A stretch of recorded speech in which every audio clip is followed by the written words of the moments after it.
I'm Zach Anderson. I am from the Nebraska Annual Conference and a lifelong United Methodist. As I think about my life and my faith and the journey I've had, it hasn't always been the same, but the church has led me to be the person who I am and the beliefs I have. I grew up in a small rural town in Nebraska. Good people, great place to grow up. But I'd always, even from a young age, had an interest in understanding issues more in-depthly and study. Believing myself to be a very conservative literalist when it came to the Bible.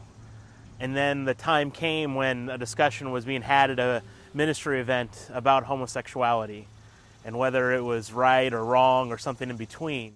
The moment it clicked for me was when I realized it wasn't a discussion, and it was a here's what you should believe as a Christian.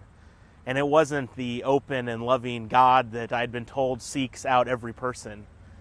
I was told about a condemnation and a way of life to need to be changed to experience God's love, and it didn't connect with the God I knew. And so I realized that the church that I grew up in and the way I had learned about my faith in different ministry areas didn't line up with what I knew to be right and what I knew to be the loving God I worship.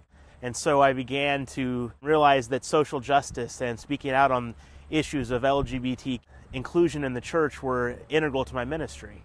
And I share my story because I haven't always been this way. I wasn't raised with liberal parents who taught us to do these things, but I learned the basics of my faith from those who maybe don't always understand the issue, but taught me the same basics, that to love people, to take care of people, to be a family.